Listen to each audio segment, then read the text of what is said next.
Good morning বন্ধুরা, সবাইকে অর্চিস ওয়ার্ল্ডের আরেকটা ব্লগে স্বাগত জানাই।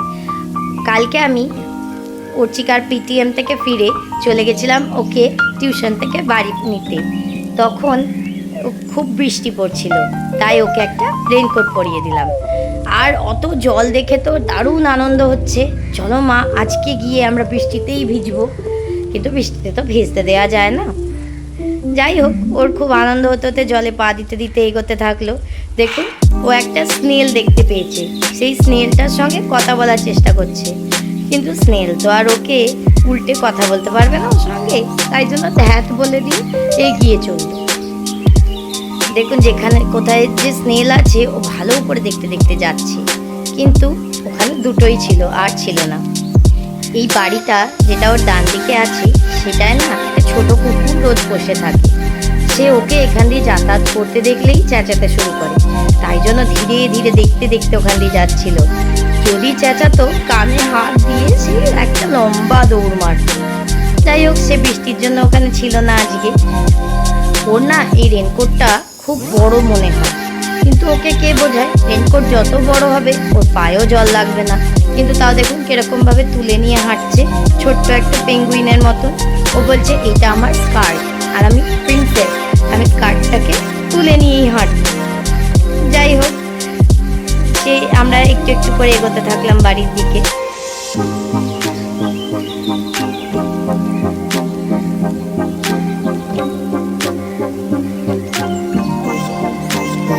দেখুন বন্ধুরা, বৃষ্টির জন্য চারদিকটা কি সুন্দর সবুজ মনে হচ্ছে।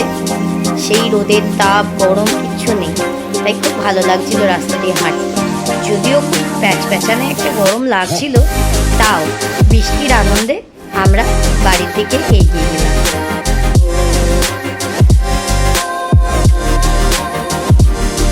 সামনে একটা বড় রাস্তা আছে, তাই জন্য ওকে বলা আছে যা করবি বড় রাস্তা কিন্তু দুদিকে না দেখে পার করবি না, কারণ হঠাৎ করে গাড়ি চলে এলে ধাক্কা দিয়ে দেবে। ও কিন্তু কথা ভালোই শোনে, তাই জন্য দুদিকটা আগে দেখে নিল। তারপর দেখলো অনেক জল জমে আছে, তার মধ্যে পা দিয়ে দিয়ে এগোতে থাকলো। আবার বড় রাস্তা দিকে চলে যাচ্ছিল, তাই ওকে বললাম ওদিকে যাস না, গাড়ি চলে আসবে।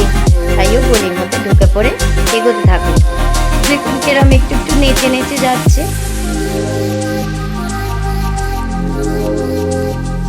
উপরে একটা ছোট পাখি দেখতে পেয়েছে, বলছে দেখো মা কেরম পাখিটা ভিজে গেছে, কিন্তু আমি ভিজিনি, আমি রেনকোট পরে ঠিক যাচ্ছি।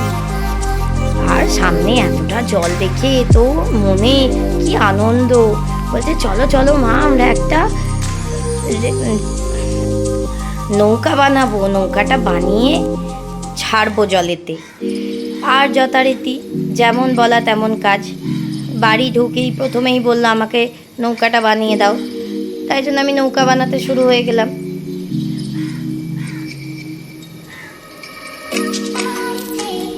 কাগজ মুড়ে আমরা কিছু বানাতে জানি আর না জানি, সবাই কিন্তু আমরা ছোটবেলা থেকে এই নৌকা বানানোটা শিখেই এসেছি।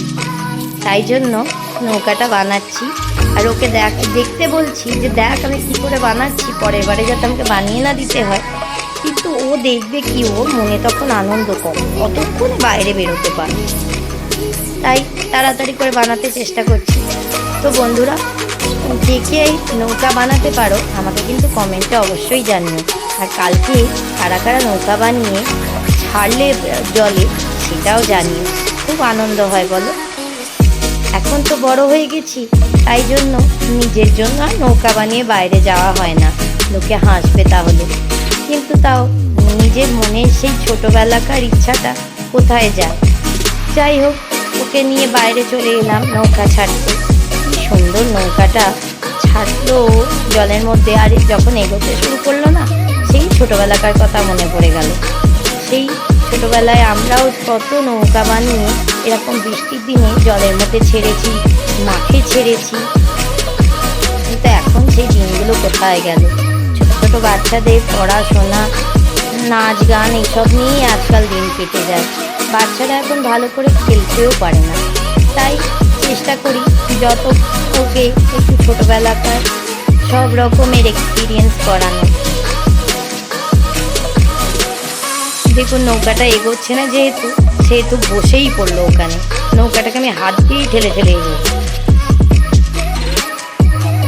ঠিক আছে বন্ধুরা, আজ এই অবধি। তোমরা দেখো কিভাবে ও নৌকাটা নিয়ে আনন্দ করছে। প্লিজ এই ভিডিওটিকে শেয়ার করে আরও মানুষের কাছে পাঠিয়ে দিন, যাতে ওরাও এই জিনিসটা দেখে নিজেদের ছোটোবেলাকার সেই দিনগুলো মনে করতে পারে। থ্যাংক ইউ বন্ধু।